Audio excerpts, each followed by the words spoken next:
Assalamualaikum warahmatullahi wabarakatuh. Sebelumnya, perkenalan kami dari kelompok 3 ingin mempresentasikan tentang analisis dan desain sistem pemesanan makanan di restoran. Dengan saya sendiri, Dijar Diansa, dengan NIM 2305 11021. Dengan saya Cikri Wahid Amrullah dengan NIM 2305 11015. Saya Sahrul Muhammadi dengan NIM 2305 11003. Saya Dina Rahmadina dengan NIM 2305 11035. Nah, langsung saja ke yang pertama, yaitu ada kebutuhan fungsional. Kebutuhan fungsional adalah layanan utama yang harus disediakan oleh sistem. Di sini ada beberapa fiturnya. Yang pertama itu fitur untuk pelanggan. Fitur untuk pelanggan ada 3. Yang pertama ada melihat daftar menu.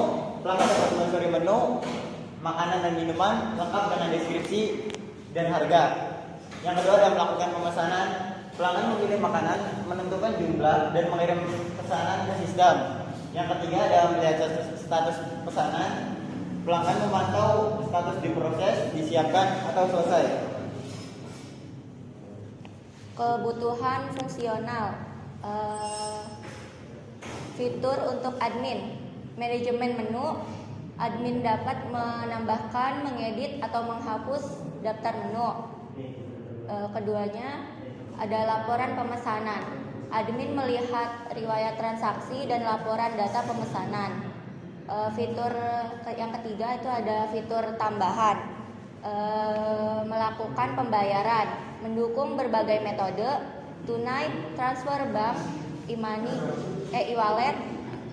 Selanjutnya ada kebutuhan non fungsional. Kebutuhan ini mencerminkan kualitas sistem, bukan fitur langsung. Yang pertama ada user friendly, antarmuka harus mudah dipahami oleh pengguna awam. Yang kedua ada 24/7 akses, sistem harus tersedia kapan saja. Yang ketiga ada keamanan data, semua informasi tersimpan dengan aman, mencegah akses tidak sah. Yang keempat ada responsif dan cepat, sistem harus cepat merespon dan mendukung tampilan pada perangkat yang berbeda. Yang kelima ada kompatibilitas. Sistem dapat dijalankan di browser dan perangkat modern. Untuk diagram use case-nya, diagram ini menggambarkan interaksi antar aktor yaitu pelanggan, pelayan, dan koki. Dengan sistem, fungsinya adalah untuk mendefinisikan apa saja yang bisa dilakukan oleh pengguna terhadap sistem. Beberapa use case penting yang ditampilkan.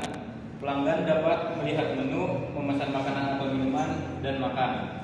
Lalu pelayan bertugas menyajikan pesanan, dan koki menerima dan memasak pesanan. Relasi extend antara pemesan makanan dan dengan memesan minuman menandakan bahwa pemesanan minuman bersifat tambahan.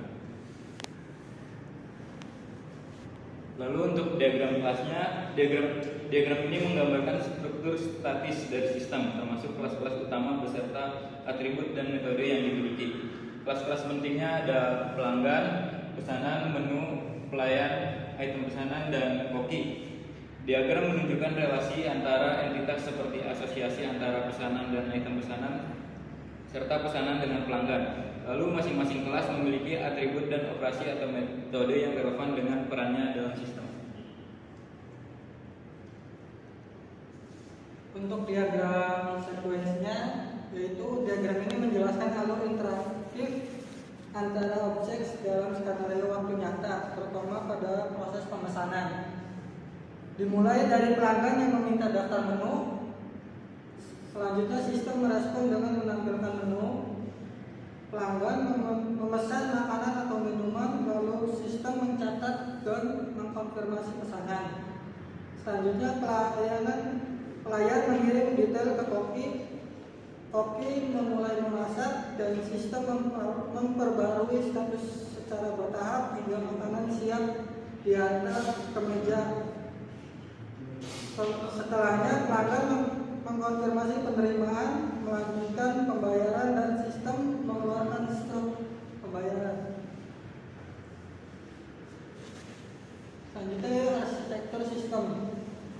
Diagram ini menjelaskan struktur teknologi sistem pemesanan makanan, sistem ini menggunakan pendekatan arsitektur client server berbasis API dengan komponen pelanggan sebagai pengguna aplikasi. Yang kedua, klien atau UI web atau Android untuk menampilkan antarmuka. Yang ketiga, layanan API sebagai penghubung logika sistem. Yang keempat, database sebagai penyimpanan data. Yang kelima, klien dan toki terhubung ke sistem untuk memperbarui dan menerima status pemesanan. Nah, jadi kesimpulan dasarnya, sistem pemesanan makanan restoran yang telah dirancang terbukti menjadi solusi efektif untuk meningkatkan efisiensi layanan dan memudahkan pelanggan dalam melakukan pemesanan secara digital. Sistem ini menyediakan fitur utama seperti melihat menu, memesan, memantau status pesanan, serta pembayaran, dan memungkinkan admin mengelola menu serta laporan transaksi. Desainnya didukung oleh diagram UML dan arsitektur client service yang fleksibel. Kedepannya, sistem ini dapat ditingkatkan dengan penambahan notifikasi otomatis, fitur yang login yang aman, serta integrasi layanan pembayaran digital dan pelacakan pengantaran agar semakin lengkap, aman, dan nyaman untuk digunakan. Mungkin cukup sekian presentasi dari kelompok kami. Kurang lebihnya mohon maaf. Wassalamualaikum warahmatullahi wabarakatuh.